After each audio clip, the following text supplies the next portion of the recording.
given those expectations, what does he need to do, Jeff, to keep his job? I limit turnovers, make sure he's in command of this offense. Here's the best part. McDaniel, although he screwed up his draft, let me tell you what doesn't screw up. Run game. This guy was the run game coordinator in San Francisco for a number of years, then became the offensive coordinator. Tua's going to depend on this run game because once it gets going, it opens up everything on the back end for play action, movement of the pocket.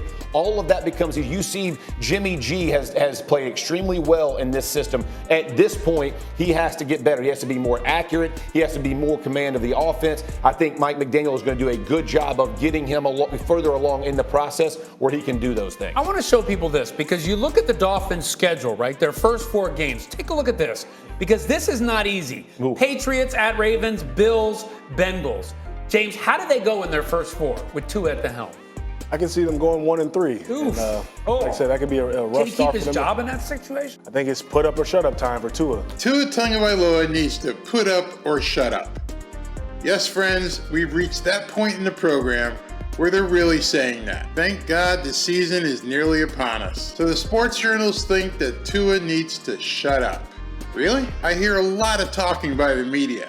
A lot of shit talking about Tua Tagovailoa. But in reality, I don't hear Tua talking much about anything. In fact, he was asked at a couple press conferences what he thought about the media, and he said, I don't really care what they have to say. I don't even listen to them. So what is Tua saying that he has to all of a sudden shut up about? I know, saying this kind of crap pays well for ESPN and some of the other sports journals. It gets them the eyeballs that they want. It agitates the Tua haters out there. And it's even worse because he just refuses to mention them. I bet it burns their asses that Tua Tagovailoa just ignores them. And Diana Russini is back asking stupid questions to herself and talking about pressure again. Start 1-3, Diana.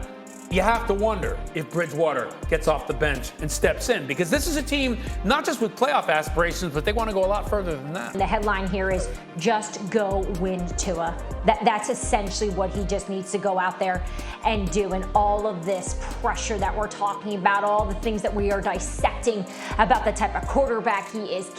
Is he accurate? Can he throw downfield? What pressure is she referring to? Maybe she's talking about the pressure she has to get people to actually watch the dribble that comes out of her mouth. There isn't any pressure. And so now they're trying to manufacture a quarterback controversy between Tua and Teddy Bridgewater. Newsflash, there is no quarterback controversy with the Miami Dolphins.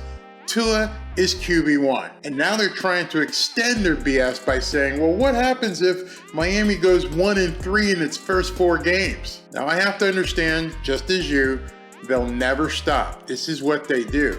But I do have a question for them, which I know will go unanswered. If the Dolphins start 3-1 or 4-0, will you shut up? Will ESPN's Diana Russini and some of these other nutbags, will they shut up? We all know that you need Tua to fail. You need those hating eyeballs coming back and sucking up your dribble. It's what you live for. That's the pressure you're under. You have to keep that going for weeks and weeks and weeks at a time. But what happens if you're reading the tea leaves wrong or looking at a dirty crystal ball? What if the opposite happens and Tua balls out? Have you even thought about that? What will you say if the Miami Dolphins with Tua at the helm have a good season? Will you shut up at that point? The fan base down here is on fire. You're not going to make the people down here waver whatsoever. The stadium is sold out for the entire year. We're ready for a winning season. But what will you do if the Dolphins have a winning season? And especially if Tua Tagovailoa is the quarterback. We all know that the team has a few holes to fill, and we're not kidding ourselves.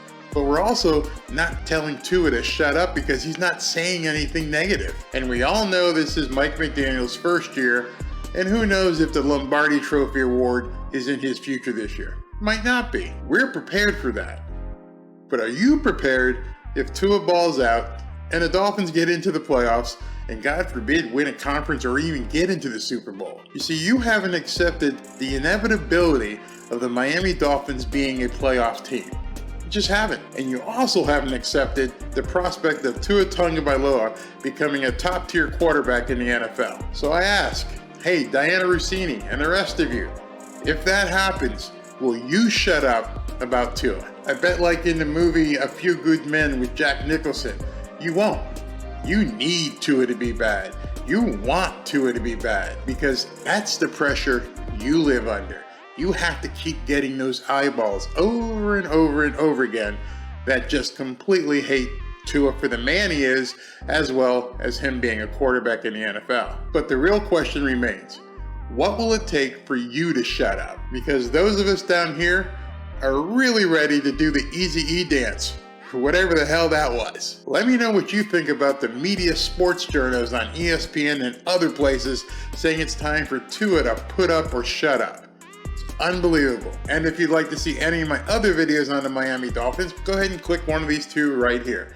Thanks for watching. Fins up.